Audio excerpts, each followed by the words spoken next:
Welcome back to the show here. As a reminder, make sure and subscribe. If you like what we're doing here, if you want more content on cryptocurrency or maybe on just digital assets, we have a ton of interviews lined up throughout the week and ongoing. And we're happy to kind of get your input and kind of cue our content to answer some of the questions you guys are looking for. Let's get into it today, though, and take a look at CoinMarketCap, because I think this is one of the key things that a lot of people don't understand when you are looking at investing in whether it's Bitcoin or some of the altcoins.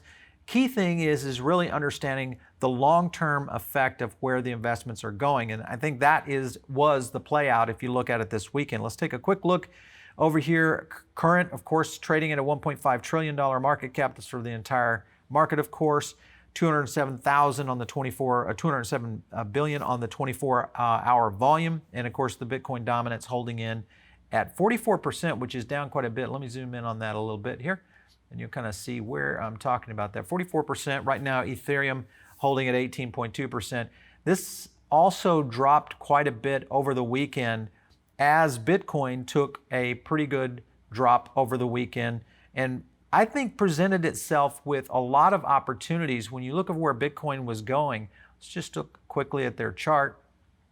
And over the weekend, as you look at that, let's go to the 7-day real quickly. This is the area that I think a lot of people were really concerned about over the weekend. I think though, and of course I was doing some trading on the weekend, kind of looked at where the market was leaning. And again, as a reminder, this is not investment advice. This is something that we do here at the studio. We are, of course, constantly monitoring both sentiment analysis as well as technical analysis on an ongoing basis. We use a ton of tools, and we put basically our own understanding of where the market is going based off some of the research and, of course, the insights that we build to kind of get in that direction, but not investment advice. Of course, you always want to do your own research and your own and I think your own analysis. Sometimes people don't necessarily trust themselves to do analysis. A lot of you, if you're in this marketplace, if you're watching this show, the likelihood is you've got enough understanding of where technical analysis need to be derived from, both from charts, tools like CoinMarketplace, Trade the Chain, all the different sentiment analysis tools that are out there, as well as just keeping up with the active news, as you know, moving so briskly in the cryptocurrency space. So you can kind of see here on Sunday, we saw a major low at 31,227. This right here to me was a great opportunity. If you continued to watch the hourly candles over the weekend and you were really trying to pick a price point or an entry point, that was my entry point. It was around 32. And it was a great opportunity because it basically moved up. I did a big trade at 36. And again, had a great opportunity there, both with Bitcoin and Ethereum this weekend, where we saw some pretty massive moves within a 24-hour period. We're going to talk a little bit about that.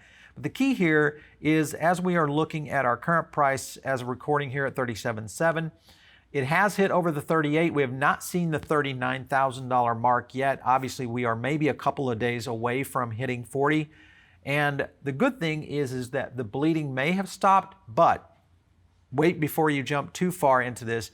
I still think we are looking for another quick dip before we see a recovery moving out. And of course, if you look at the chart here, let's just go to the 1 month to kind of get a kind of a flat line of where this is going. And if you look at where some of the trading volume has been, and also where sentiment, and we're going to break this down on TradingView here in a minute, of where sentiment is going, there are some interesting indicators here, both from a retail aspect, but also from an opportunity of where I think the bulls have been mainly pushing a lot of the retail investment traders out of the market and pushing a lot of trades to sell their Bitcoin in a downward trend, as opposed to where you should be selling, obviously, in an upward trend. I think that's the thing that a lot of people just forget. You buy low, sell high. It's not buy high, sell low, obviously. So if you're seeing those downtrends and you're watching this on a close enough basis, there are a tremendous amount of opportunities that are really starting to present themselves. Let's jump to the sentiment analysis, because this is kind of where this is going. Over here on Trade the Chain, I want to kind of jump in on Bitcoin currently at 37.7. You'll notice here on the 24-hour change, again, nice recovery here since Sunday at 14%. Neutral is still holding But I do think there's some movement here, and I'll show you what I'm talking about. And then, of course, the long-term bullish if you are looking at Bitcoin or any cryptocurrencies in the long term. When I say long-term, I look at about a 5-year run out on any investment that I'm working on, and cryptocurrency is no different. It's one of those types of investments that does have a long horizon. Obviously, you should be taking profits and you should be able to take a little scrape off the table if you are trading and you're doing some things of that nature, and if you are seeing some gains.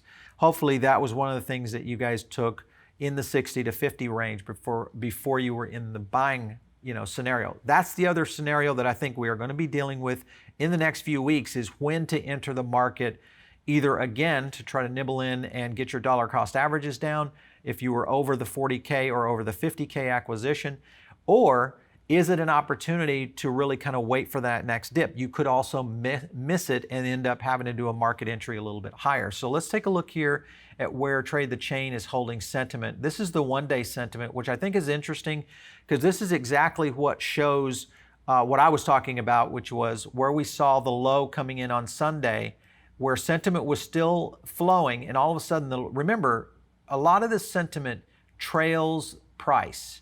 So when price is low, sentiment will be trailing it, and then boom, there you see the sentiment flatlining.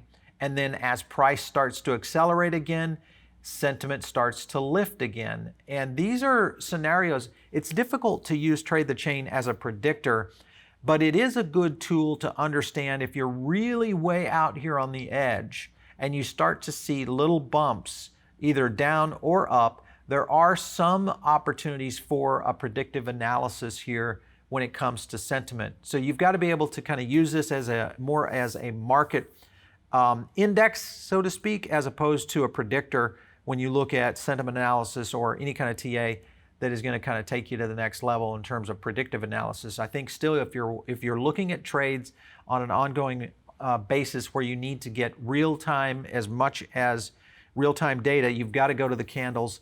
And I think that's the only way you can move in terms of those kind of trades. Now, the key there is if you're watching the market close enough and you're seeing these dips, you probably are recognizing certain types of patterns in very short time frames. And we'll show you some of those here in just a second. Before I get to that, I do want to kind of jump over here and just kind of give you some of the news, which was, of course, Bitcoin is officially a new asset class with Goldman Sachs. And this, of course, was just from this morning here on Monday. Let me zoom out on this a little bit, and you can kind of get the gist of where this is going. Bitcoin is considered a new investable asset class. It is its own idiosyncratic risk, partly because it's still relatively new and going through an adoption phase, said McDermott over at Goldman Sachs, global head of digital assets. But the point is here, even though they do reference kind of the volatility toward the penny stock side of things, the gyrations that the market has, the good thing is that Goldman Sachs, an institutional investor, has pretty much put this as a digital asset class and is moving in this direction. So I think a lot of people who have already kind of moved to the understanding that we are seeing some market manipulation here, both from whales and also from institutional funds moving into the market. This is really having a pretty big impact on retail investors. And I think that's the key, is retail investors need to really kind of come together and get at the point where you might get some recovery and be able to ride on the coattails of a lot of these moves as they start to continue to move on. I also want to jump over here to some material from Cointelegraph, which was basically, this is kind of looking back at, because there are some people out there have been using historical analysis on the 2013 dip and the 2013 recovery. And this is another analysis. If you guys follow Willy Woo, a great analyst on where Bitcoin's numbers are moving, but he essentially is coming in and saying, listen, the 2013 dip is really not similar to this. I want to jump to his tweet quickly here just to kind of give you guys an idea of where we were going. Basic key observation, by the way, it's not looking like a 2013 double bump. So far, it's structurally playing out like a COVID white swan, where people on the sidelines took the opportunity to come in. Other on-chain charts point to the same structure too. And he's basically saying the same thing, which essentially is we saw a large market move that helped push Bitcoin to 60K, the all-time high. And now we're starting to see those early exits. So basically that stimulus money by the weak hands just got played out in liquidity pools that started to move that market and chart down. And if you look at where we're talking about this, and this is the sentiment data that we've been performing over the last few weeks, but really this was the piece that we did over the weekend to show you where sentiment was going. And I wanted to kind of go back to this. This was the last week's sentiment coming in retail, very weak. So we saw this coming right here in this liquidity pool that occurred. If you look at where this is going, let me kind of zoom up on this just a hair and get over here. So you can kind of see where this liquidity pool was happening right here. Retail sentiment then took a bump, 32.98 down from a 29.61, and we started to see a little bit of stabilization with the exception of this little guy right here. But again, the market started to reposition. And then of course, here's the weekend that we just went through right here. And I want to show you the entry point into the weekend. Retail sentiment started to soften right here. You can kind of see retail sentiment drops to 30.18. And that is essentially where you see the numbers really start to plummet over the weekend, which created another liquidity pool for a lot of the whales to basically come in and just snap up as much as they could, load up in this range and zone right here. And then here we are on Monday or late Sunday starting to see that climb.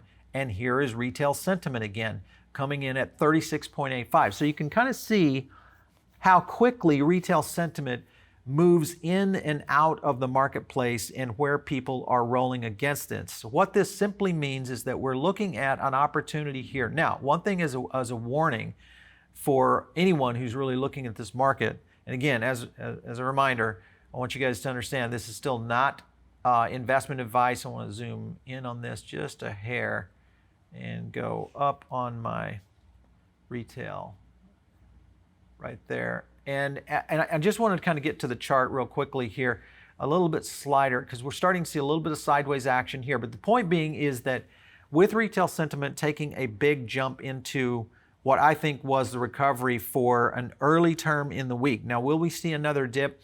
Estimate for me, at least, I'm estimating that we're probably going to see another slight dip. We could see it come back down to the 32 point before we see a full, not to say a full recovery, but a recovery that's going to take us back up into my price targets, which is where I think we're going to land, which is somewhere in the 41 to 45 range for a potential launch pad into the end of this bull market. And that goes back to my whole statement there. When you look at where the bull market is, and where it's going, the key here is, are we going to fall into that bull market sometime in the September, October? A lot of people are pointing that date, and I believe that's probably where it's going to be. So we don't have a lot of time, between in the summer to be able to make that recovery point and get to an all-time high of where Bitcoin could be positioning. Now, does that mean we get back to the 60 plus, or do we even start to encroach on the 100K point?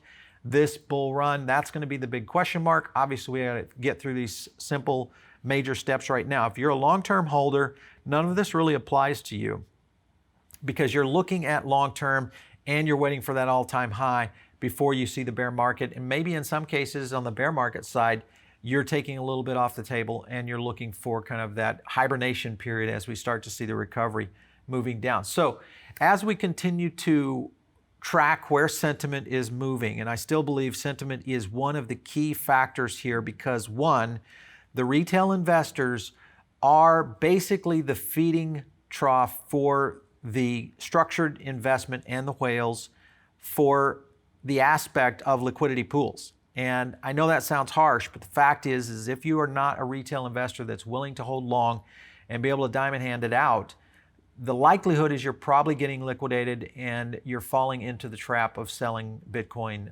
as it's descending in some of these dips. So this is something that I think a lot of people are probably already telling. You've got to figure out a way and where your risk tolerance is and what you can hold and where you are willing to hold and be able to move that and either move to much more shorter trade cycles, which I know puts you into more of a trader mentality. And even myself have kind of been pushed into a trader mentality, understanding that when you look at a bear market, that's where you're going to going to have to be unless you are looking for just something that you set on the shelf and you leave it there for, potentially a year to 18 months.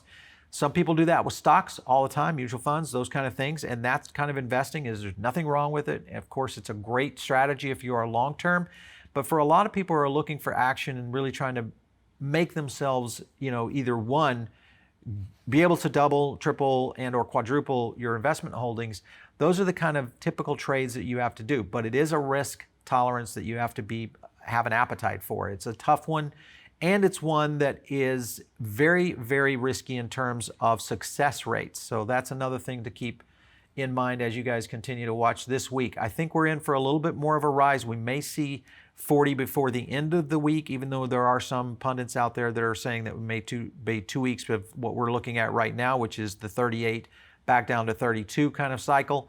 We'll wait and see how that's going. If you are tuning in over on the podcast right now, make sure and subscribe. That's how you get great content, and it's also how we get feedback from you. Put us some stars over there. If you're checking us out on YouTube, and if you haven't on the podcast, check us out on YouTube. Make sure and join the YouTube community, because we've got a ton of people who are sharing stuff here in the comments, giving great advice, what I think in terms of what their track on investment is, whether especially around cryptocurrency.